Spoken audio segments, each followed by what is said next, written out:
Olá, bom dia. Curso matutino. Tudo bem com vocês? Tudo bem? É uma pergunta que já não se faz mais, né? A gente pergunta agora como vamos, né? Como estamos por aí? Tudo bem? Muito bem. Nós vamos continuar, então, o nosso trabalho de investigação sobre a arte medieval. Ai, Matheus, está de boa qualidade? Isso é ótima resposta. Ótima. Vou adotá-la. Então, hoje nós vamos trabalhar arte gótica, tá? Lembrando que esse estilo faz parte das quatro características, das quatro expressões da arte medieval europeia, do Ocidente e do Oriente, ok? Vou compartilhar uma tela da Idade Média e especificamente de arte gótica, ok? Se tiver algum problema com a arte românica, que foi a última que nós estudamos, ou bizantina, não tem problema, porque ao final das características da arte medieval, a gente vai comparar os estilos, tá certo? Então, vamos lá. Só um segundo.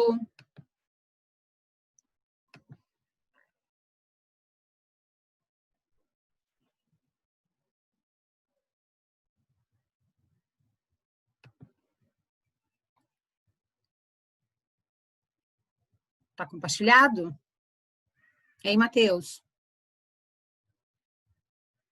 Sim. Ok. Provavelmente a gente vai precisar de uma outra aula, de um outro slide, mas aí a gente abre. Tá, então vamos lá.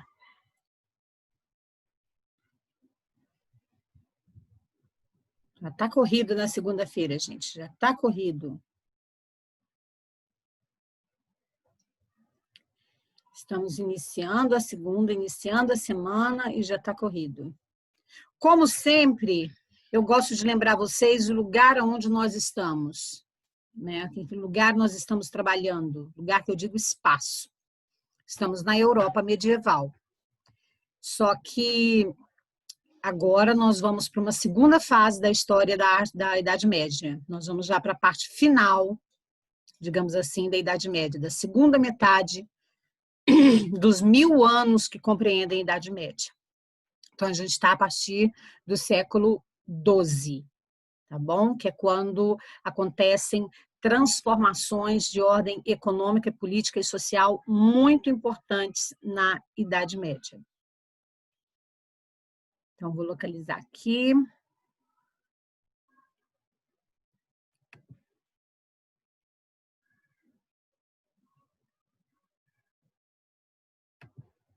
Daqui. Bom, como sempre, quando a gente começa a trabalhar um novo estilo artístico, a gente procura entender o contexto histórico em que esse estilo se desenvolveu. E, desculpa aí, eu tô com a voz um pouquinho rouca, a secura do ar, né? Nessa época, natural dessa época, atrapalha um pouco a garganta. Então, a gente procura entender os aspectos socioculturais e econômicos do período em que o estilo se desenvolveu. E a esses aspectos a gente dá o nome de contexto histórico. A Idade Média é dividida entre Alta Idade Média e Baixa Idade Média. Resumidamente, na Alta Idade Média, do século V até o século XI, acontece a formação do sistema feudal. Então, há uma ruralização da economia, né? Acontecem vários conflitos entre os povos germânicos e os povos romanos, o que dá origem a reinos bárbaros feudais, de uma economia de quase subsistência, de um comércio retraído. Mas, a partir do século XI, essas migrações e esses conflitos, as migrações germânicas e os conflitos começam a diminuir. E os reinos meio que se estabilizam, os reinos bárbaros. São reinos que, depois de muitas transformações geopolíticas, vão dar origem aos estados-nações que a gente conhece hoje, como França, Inglaterra, Portugal, Espanha, né? E por aí vai na Europa. Mas é importante a gente notar que, a partir do século XII, basicamente ali entre os anos 1150, 1150 e poucos, começa uma economia, começa a se desenvolver na Europa ocidental, uma economia mais fundamentada no comércio, né? Uma economia mais voltada para as atividades que envolvem o capital, que envolvem dinheiro, né? Isso se dá por conta do que os historiadores chamam de um renascimento comercial e urbano.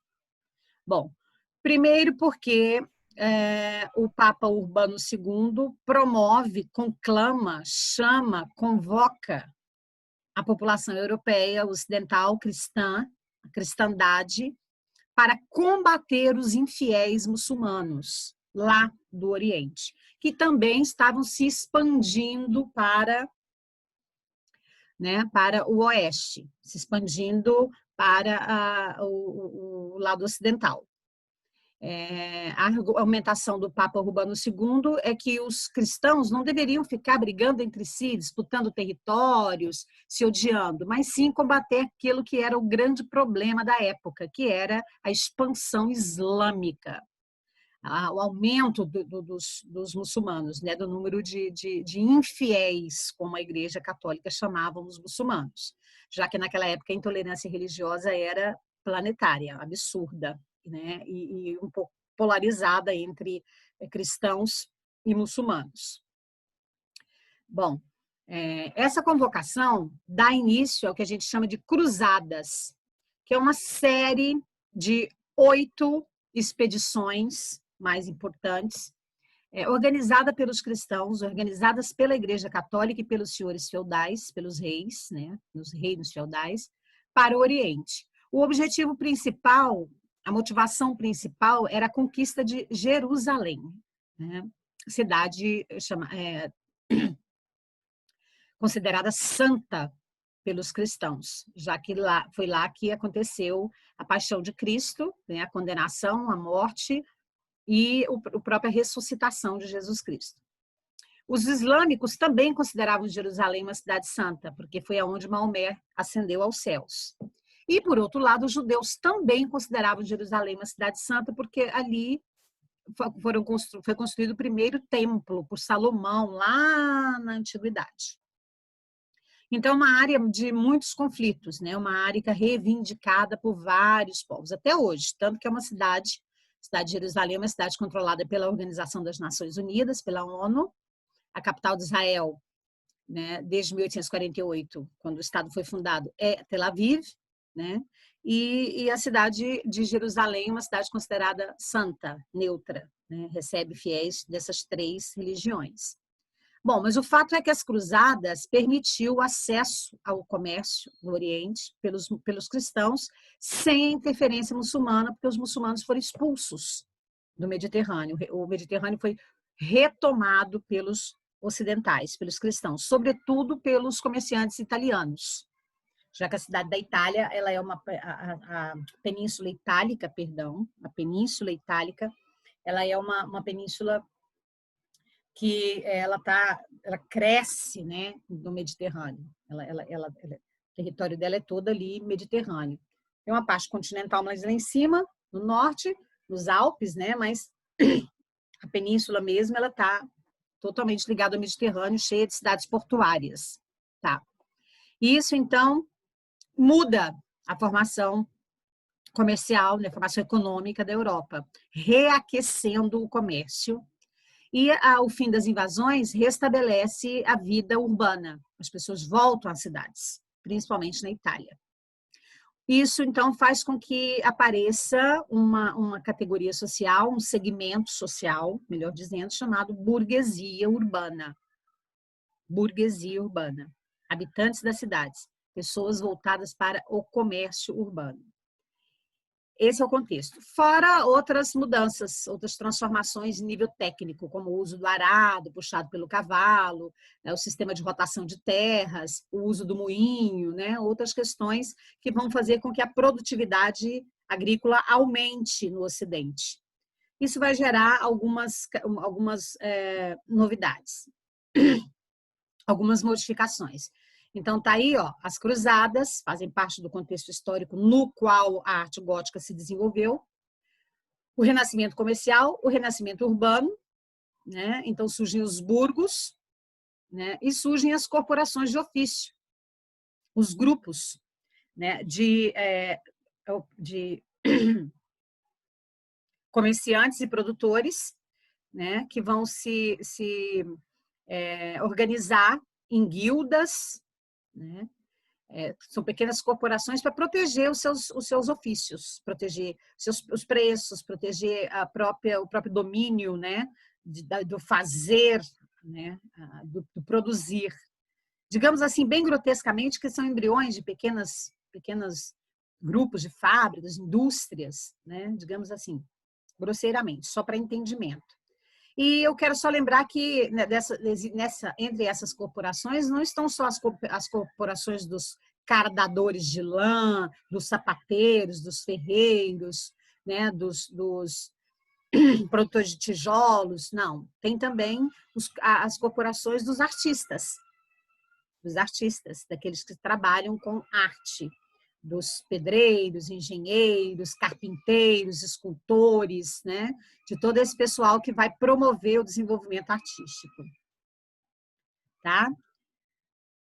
Ainda nessa época também, a gente vê surgir as heresias. Bom, a Igreja Católica estava, claro, sob o controle, controlava todo, né, a parte do saber, digamos assim, dos valores morais, né? Sobre os quais viviam os medievais.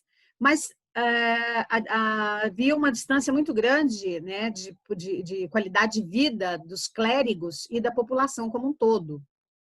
E a abertura, né, das relações com o Oriente acabou gerando alguns questionamentos dentro da própria igreja. Questionamentos esses que a Igreja Católica proibia, que eram chamados de heréticos. Também foi fundado o Tribunal da Inquisição. O Papa Gregório IX cria esse tribunal para julgar as pessoas que, porventura, tivessem a audácia de questionar os dogmas católicos. Então, você vê que a sociedade começa a repensar, a refletir, né, sobre os poderes. Entre esses heréticos estão professores, clérigos, que eram chamados de reformadores. Mas a reforma mesmo da igreja só vai acontecer no início do século XVI. O grande marco vai ser o Martinho Lutero. Mas aqui eles já estão, né, já existem.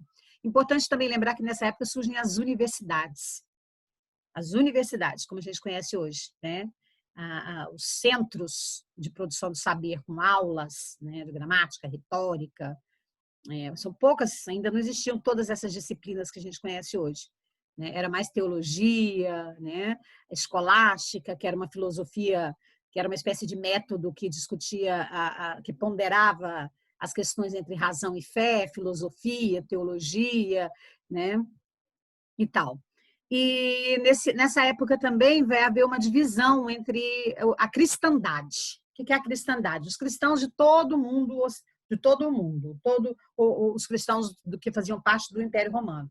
Então, essa cristandade vai se dividir em igreja ortodoxa oriental, que é lá do Império Bizantino, e a igreja católica. A isso dá-se o nome de cisma do Ocidente. Então, você vai ter Roma como capital do catolicismo e Constantinopla, Bizâncio, capital da igreja ortodoxa. A própria Igreja Católica também, em função das discussões que acontecem interinamente, vai sofrer uma divisão.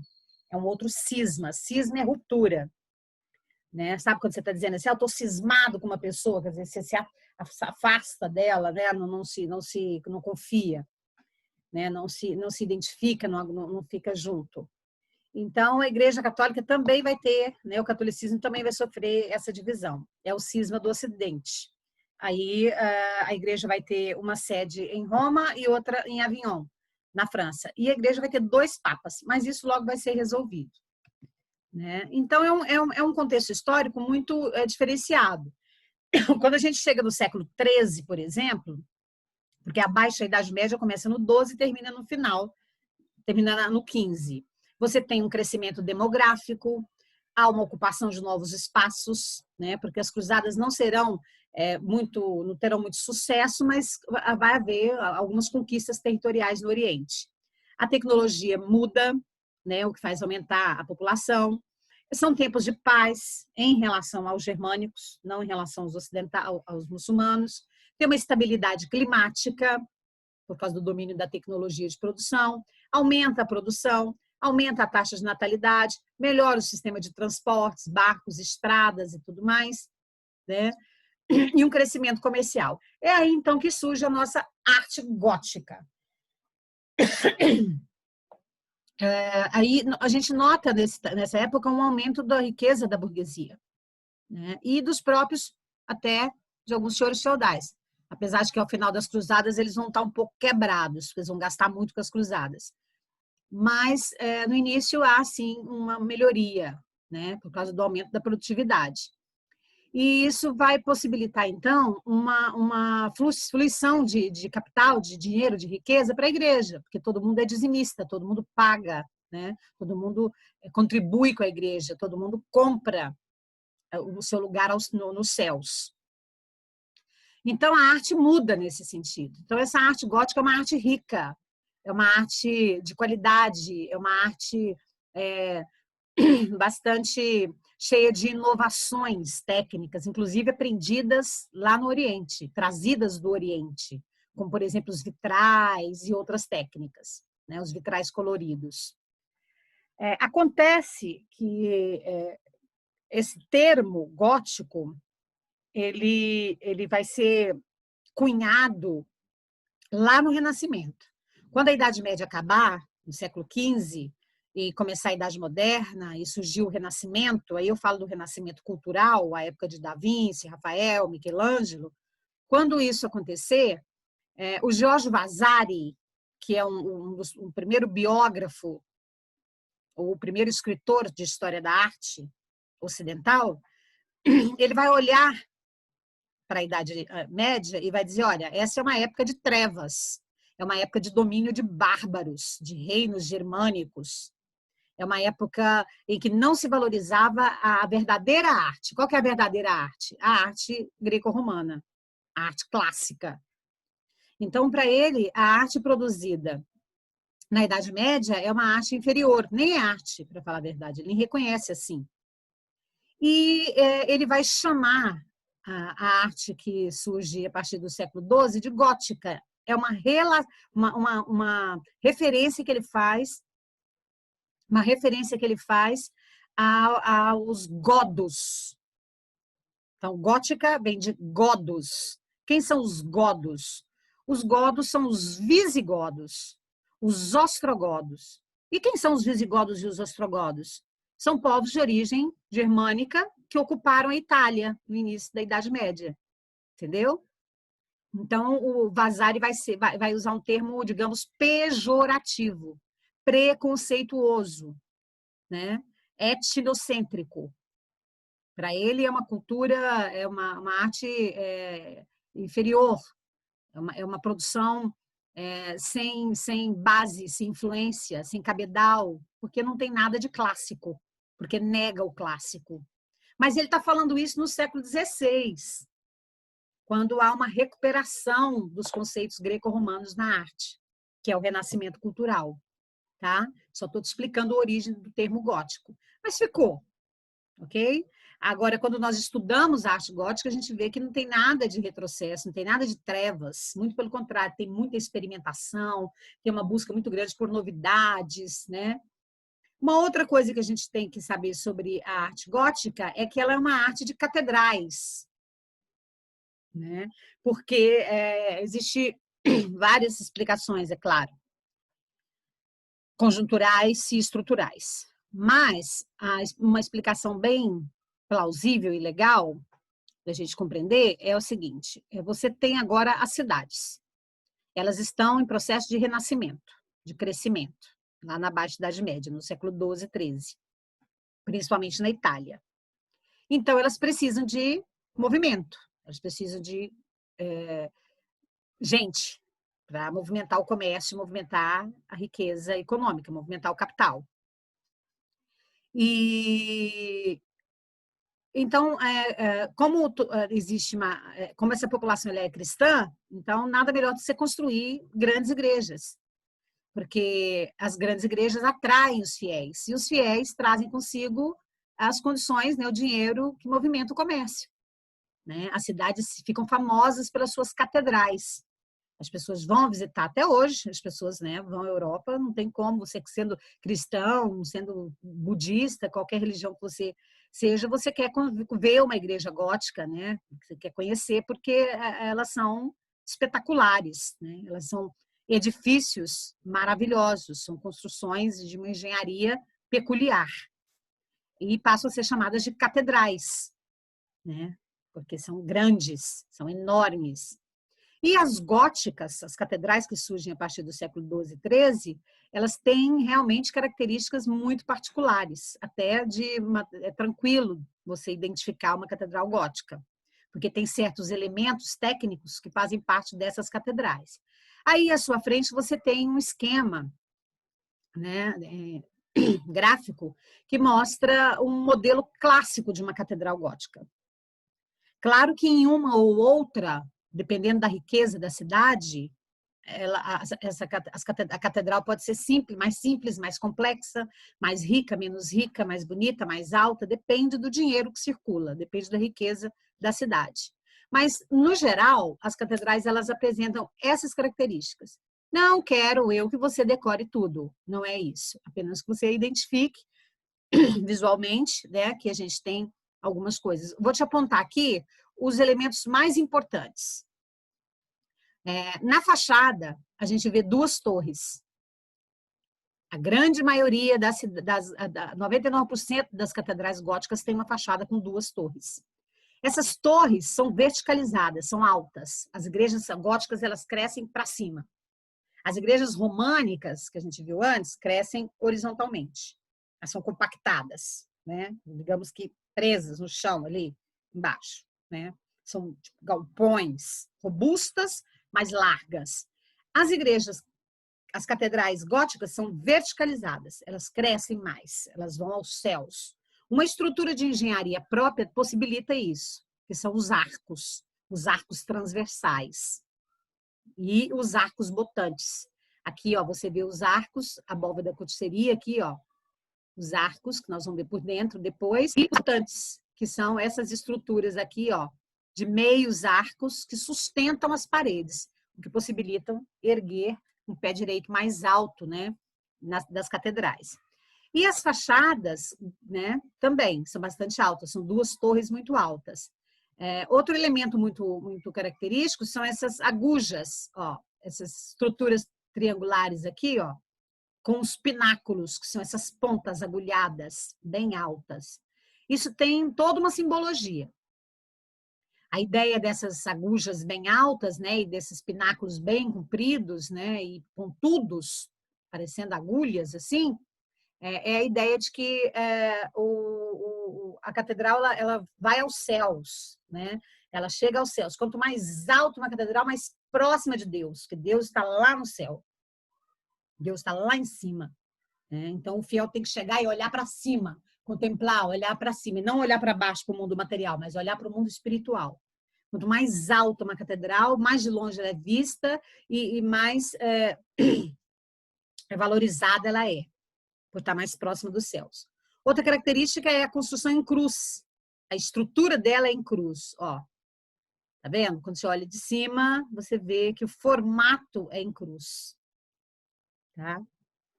Então, ele já tinha essa ideia. Né? Outra característica é que todas elas, na fachada, têm esse círculo, que é a rosácea, que simboliza a união, que simboliza a união entre o homem e Deus. E essas estruturas agora serão feitas na Baixa Idade Média com vidros coloridos, chamados vitrais, o que vai trazer luz para a catedral. Então, as igrejas góticas, as igrejas românicas eram escuras, as janelas eram pequenas, as paredes eram maciças, feitas de pedra, tijolos. Aqui não, aqui você vai ter vidros, janelas de vidro e vidro colorido, né? Porque espiritualidade envolve iluminação, então a luz entra na igreja. Outra característica é a fachada com 3 portais. As igrejas românicas só tinham um, porque elas eram, na verdade, fortalezas, né? As pessoas usavam a igreja para se proteger dos conflitos com os bárbaros, com os germânicos. Agora não tem mais esse porém, a população aumentou, então você tem que abrir espaço para essa população frequentar a igreja. E aí surgem os 3 portais, que dão acesso a 3 grandes corredores, que vão chegar lá no púlpito, lá na abside, lá onde fica o padre rezando a missa.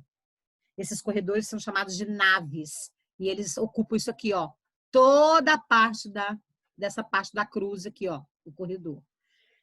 Muitas catedrais góticas têm várias entradas. Essa daqui mostra, ó, que nessa parte da nave, né, da nave de crucero, que é essa aqui, a nave de crucero, de cruz, a nave que cruza, né, porque a igreja ela é comprida assim e tem essa parte que cruza. Então, a nave crucero pode ter uma entrada aqui, pode ter uma entrada no oeste. Então, tem leste, oeste de entrada. Entendeu? E,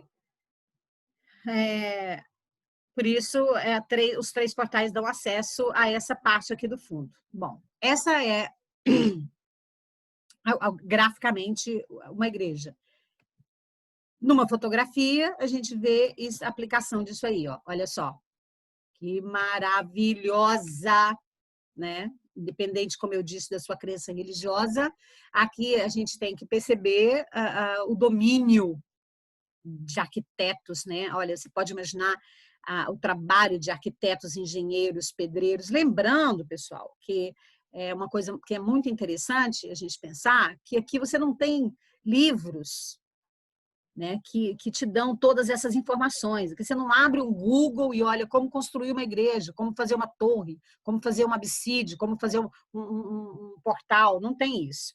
Todo esse trabalho dessa construção dessas catedrais é um trabalho que envolve muitas pessoas, muitos séculos, entendeu? Às vezes décadas, às vezes séculos, né, de construção, porque é tudo muito experimental, né? Eles vão criando e vão produzindo.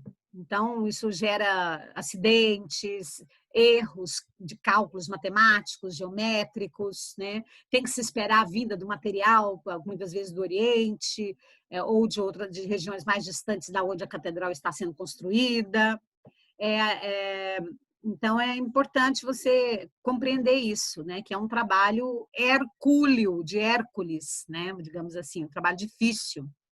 E que os trabalhadores, eles estão começando. Daí que eu te falei que formam-se as corporações. Então, os carpinteiros começam a se especializar em carpintaria, fica aquele grupo só de carpinteiros, o grupo de engenheiros, né? Os arquitetos, eles começam a focar mais, né, em uma atividade. Porque na Alta Idade Média, um homem medieval fazia tudo. Ele fazia seu próprio sapato, sua roupa, construía cerca, construía sua casa, cuidava dos animais e nos domingos ele ajudava na construção da igreja. Aqui não, aqui você já vai ter aquele trabalhador mais especializado, entendeu? Que vai ficar mais ligado à produção, né, dos edifícios. E no sentido simbólico, né? No sentido simbólico, a gente sabe que a arquitetura gótica ela é um instrumento muito poderoso no meio de uma sociedade, no seio de uma sociedade que vê a vida urbana se transformar muito rapidamente. Então, a cidade surge na Baixa Idade Média como um lugar muito importante, um lugar de política, um lugar de economia, de relações comerciais, né? Um lugar que vai ter um morador específico, que é o burguês, né? e que vai continuar tendo a influência do clero urbano, né? Não daquele clero que mora nos mosteiros, do abade, dos monges, não, mas do clero urbano, do cardeal, do papa, do arcebispo, entendeu?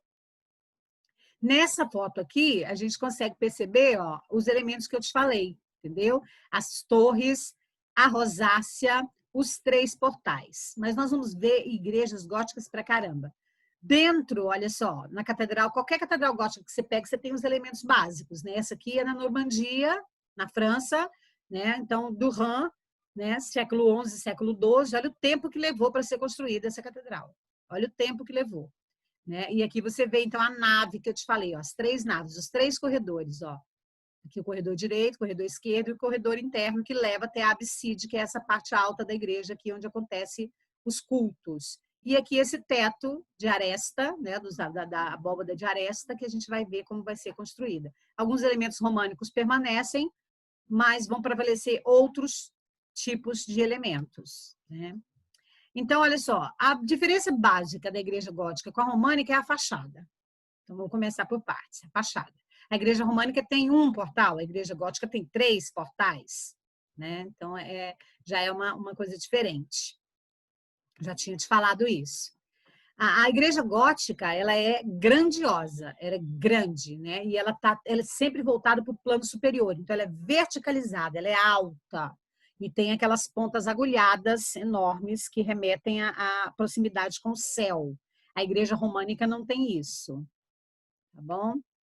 A igreja gótica tem a rosácea em vitral. Essa catedral maravilhosa de Chartres, se não me engano, olha só como ela tem uma fachada gótica por excelência. As 2 torres, os 3 portais, que nós já sabemos o significado, a rosácea e os vitrais maravilhosos, técnica oriental que os romanos, que os ocidentais vão aproveitar, né? Cada vitral desse aqui tem uma cena bíblica. Os vitrais são vidros coloridos, né, que parecem mosaicos, alguns mosaicos, outros pintados na parte liso mesmo, né, mas que vão dar esse aspecto de beleza, de delicadeza, né, para a igreja gótica, tá? E alguns elementos árabes aqui, ó, como esses rendilhados, né, eles vão prevalecer. As esculturas vão começar a ter um certo relevo, uma certa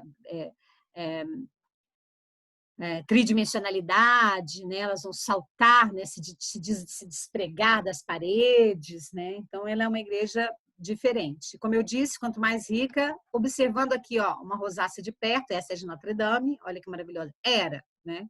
Está sendo reconstruída. Eu vou trabalhar com vocês depois o que aconteceu em Notre Dame. Tá vendo, ó? Cada um desses vitraizinhos aqui, redondinhos, cada um desse composto aqui dessa rosácea tem um detalhe aqui, ó, de perto. Tá vendo? Uma cena de Carlos Magno, né, com os bispos. Aqui, ó. Qual é o significado da rosácea? Essa aqui já não tem cenas bíblicas, mas tem os vitrais, tá vendo? Olha que trabalho maravilhoso. É um trabalho escultural, né? O formato de flor, de rosa, por isso rosácea. Qual é o significado da rosácea? Ela transmite, através da luz e da cor, o contato da espiritualidade. Como eu tinha dito para vocês, a ascensão ao sagrado. Tá? Então, outros elementos característicos da arte gótica são os arcos ogivais, tá? Que são esses aqui, ó, que é isso aqui, ó. Isso aqui é um arco ogival. Aí eu vou te mostrar vários tipos de arcos para você ver do que eu estou falando.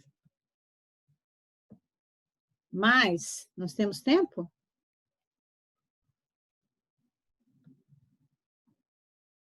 Temos um tempinho? Falta 6 minutos. 6 minutos? 6 minutos. Vamos observar aqui, ó. Porque não dá tempo de falar de total. Mas os góticos ogivais, olha, os arcos góticos ogivais, forma de ogiva. É porque está na outra aula. Vou tentar aqui rapidamente.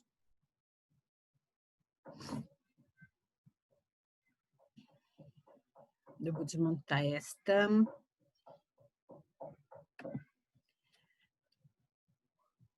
Vou tirar vocês aqui só um minutinho.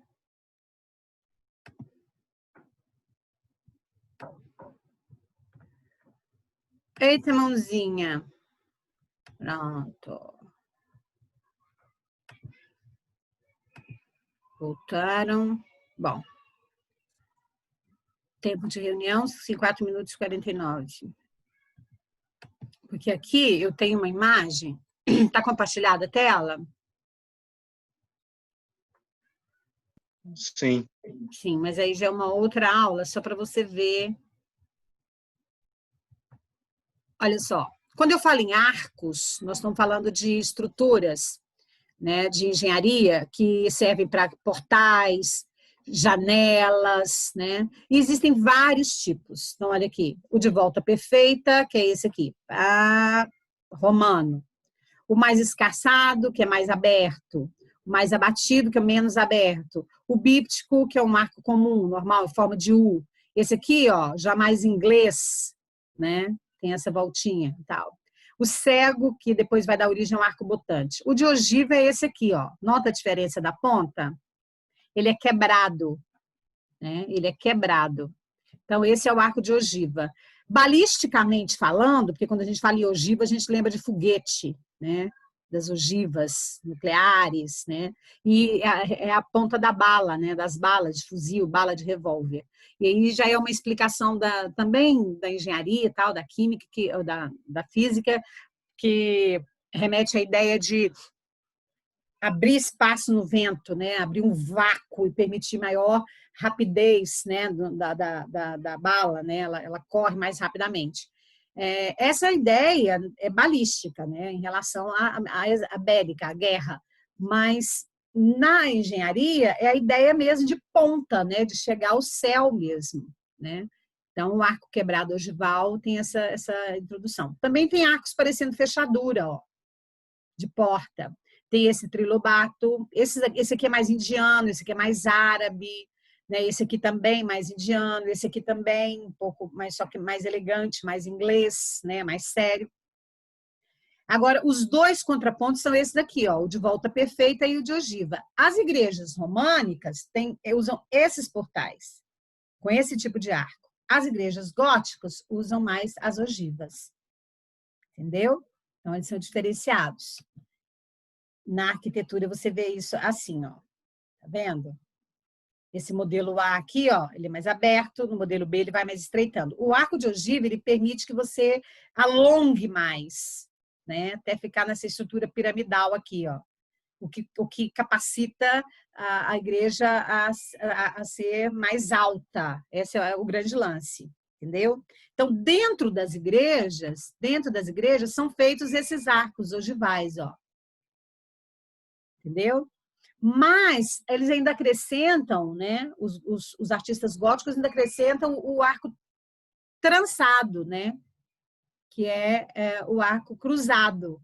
Então, você tem dois arcos que se cruzam, ó, 1 e 2. Aí, naquele outro exemplo, a gente viu melhor, o que permite mais segurança, porque isso aqui são estruturas de madeira.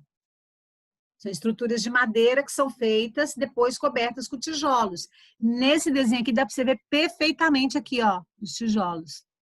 Entendeu? Então, dá mais segurança e confere uma beleza impressionante. Eu acho maravilhoso, né? Essa aqui ainda tem, olha, né, esses detalhes aqui na ponta, esses círculos, né, que imitam como se fossem lâmpadas, né? E que toda janela, ó, em arcos ogivais, com uma estrutura, né, uma escultura translatada toda de flores, né? Olha o que virou as colunas romanas, ó. Olha só o que elas ganharam, né? Umas sobre as outras, uma sobre outra, 2 capitéis, né?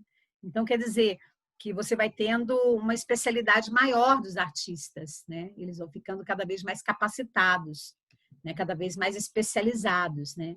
Notre Dame, por exemplo, tem tudo isso. Mas Notre Dame não tem a torre, tá vendo? Ela quer dizer, tem a torre, mas não tem a agulha, né? Não tem, a fachada não tem. Mas do lado tem, porque Notre Dame foi construída ao longo de séculos e séculos, né? Então, ela foi crescendo. Então, isso aqui também é Notre Dame, ó. Essa torre que não existe mais, que caiu com o incêndio de abril do ano passado, né? Mas ele